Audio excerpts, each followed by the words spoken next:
What's going on, Dodgers Nation? Doug McCain here. You can follow me on Twitter and Instagram at DMac_LA. For all things Dodger baseball, be sure to subscribe to the Dodgers Nation YouTube channel. Hit that subscribe button. Hit that notification bell. And if you want to see us post even more Dodgers content, smash that like button. And as always, I want your takes down below in the comments section. Today's Dodgers Nation question of the day: is the Dodgers signing of Shane Greene something, nothing, or everything? Let me know down below in the comments section. And also, on a scale of 1 to 10, let's do a little bullpen check. What is your confidence level in the Dodgers bullpen right now on a scale of 1 to 10? Let me know down below in the comments section. And for all latest Dodgers news, head over to DodgersNation.com.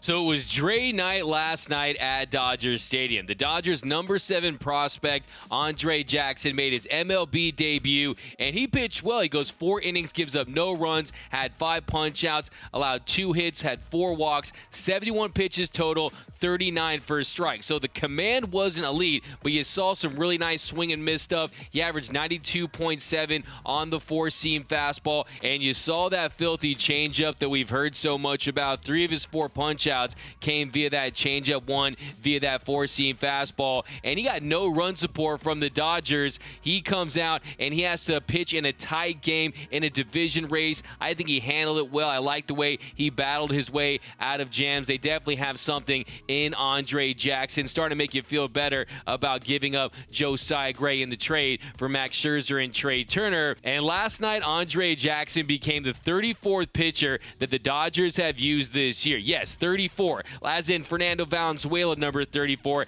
That's how many pitchers the Dodgers have used, a new franchise record. How many can you name down below in the comment section without looking it up? So 34, and they added another one today in Shane Greene. This morning, Mark Feinsand had reported that the Dodgers had came to terms with a deal with Shane Greene, and then later, Fabian Ardaya, he confirmed it. He tweeted out, "Can confirm the Dodgers are signing Shane Greene to a big league deal." Feinsand was on it. So another guy that the Dodgers could turn to if they need another piece. Now the question is signing Shane Greene something, nothing, or everything? Well, let's take a look, because a few years ago, we were all talking about Shane Greene. On the post-game show, a lot of you guys wanted the Dodgers to make a deal for him. He was an all-star in 2019. 2019, he posted a 2.3 ERA, had a whip just over 1. Those strikeout numbers weren't outstanding, but he was a very effective reliever. And from 2019 to 2020,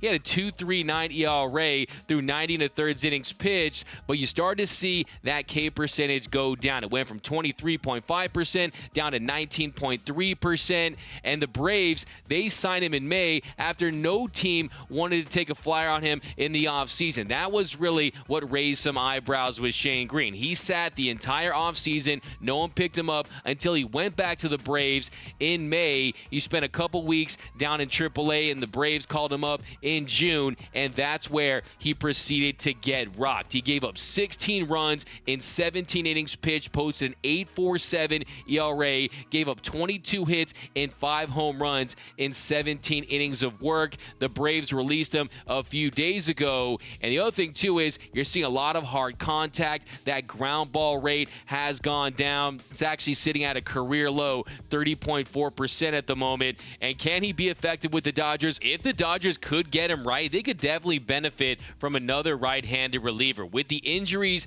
to Jimmy Nelson, he's out for the year. The uncertainty with Tony Gonsolin, there's a lot of innings that are going to start piling up to Brusdar Graterol. And if he can come in and be effective and be serviceable, I can see him having an impact. Look, I like his pitch mix with the sinker, the cutter, still has a really good slider. So look, I'm not ruling out the idea of him coming up and having an impact for the Dodgers this year. Is he going to be more of a Nate Jones or a Phil Bickford? I think that really comes down to one, can this Dodgers bullpen stay healthy? Because Corey Knebel's come back, he's looked good. Brusdar Graterol, he's come back, he's looked good. Blake Trinan's been nails all season long. Kenley's gotten the job done of late. Got to give him some credit. And then, of course, Alex Vesia. He is the rising star in this Dodgers pen right now. Remember a few months ago, you heard all the talk. What was Andrew Friedman thinking? How could he trade Dylan Floro for for a guy named Alex Vesia. When he was really struggling with his command, I saw people out there spelling his name Fesiaa. Now I'm thinking you spell that name instead of an S, you use a $sign, because he's been money on the mound for LA. So if this Dodgers bullpen can stay healthy, if Victor Gonzalez can come back and be effective, and then this bullpen can really start singing when they get Mariachi Joe Kelly back in the mix, he's been one of the bright spots out of the Dodgers pen this year. And then what's the status with Tony Gonsolin, with Danny Duffy, and then what about Ryan Pepiot as a September call-up? So the point I'm trying to make is they might not need to turn to a Shane Greene if everything goes right and they stay healthy, but it is nice to bring in a guy with some talent, with some pedigree, and you put him around this elite Dodgers coaching staff, this elite training staff, and you try to see if you can optimize what he has left and try to get him back to being that guy that he was in 2019. I think this is a smart move because of the way this year has gone with the injuries. And the most recent example is Cole Hamels. It looks like the Dodgers are getting a lump of coal in their stocking with the Hamels signing. And I was starting to have my worries when he was pitching that simulated game. He was supposed to go 2 innings, ends up throwing just 1 because of that shoulder soreness. And that's when I was thinking, look, we're already late in the year. They're trying to build him up for some September starts, for some September work. And I just didn't think it was going to happen. So it looks like the greatest moment in Cole Hamels' Dodger career will be facing Zach Rex and Matt Beatty. We'll always have this clip right here. But Dave Roberts, he spoke after the game about losing Cole for the rest of the year. Yeah, he was in Florida or Arizona, I'm sorry, and going through his progression. And I can't speak specifically when it happened, but whether in a pen, throwing to hitters, it just didn't respond well. So unfortunately, all the stuff that we had, leading up to us courting him, watching other teams court him, and our scouts and everyone, and felt really good about it. And so obviously it's an easy bet on the player, the person, what he's done, and with everything we've seen, and it was good. It was really good. So I think right now where we're at is we're just sad for Cole, because he did everything he could to put himself in a position to get back on a major league team and pitch major league innings, and unfortunately it didn't happen.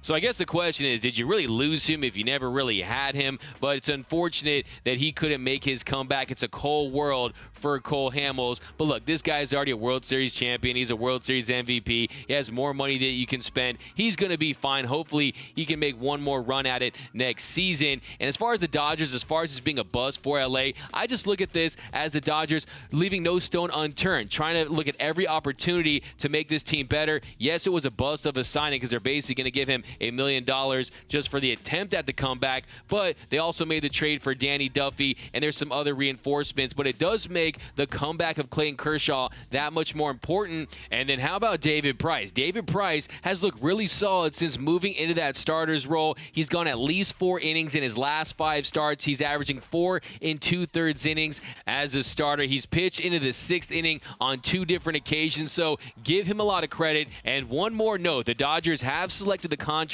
of right-handed reliever Neftalí Féliz. The Dodgers optioned Darian Nunez and Edwin Uceta, and they placed Cole Hamels on the 60-day IL. So give my man Clint Pasillas, the senior editor here at Dodgers Nation, the host of the Blue Heaven podcast, along with the other senior editor, Brooke Smith. He called this. He said that the Dodgers would consider bringing up Neftalí Féliz, and they have done just that. You remember, he was a rising superstar as a reliever when he was with the Texas Rangers. He's not that explosive reliever anymore, but we'll see if he can get it done, if he gets a shot. But I do expect the Dodgers to get Victor Gonzalez and Joe Kelly back at some point this week. That is the hope. But let me know down below in the comment section, is the signing of Shane Greene something, nothing, or everything? And now with the way this bullpen has continued to develop, with guys emerging like Vesia and Bickford, with guys coming back like Knebel and Brusdar Gratterall, on a scale of 1 to 10, what is your confidence level in this Dodgers bullpen? Let me know down below in the comments section. Right now, me personally, I'm going to go with an 8. I like what I'm seeing at the moment, but let me know down below in the comments section. My name is Doug McCain. You can follow me on Twitter and Instagram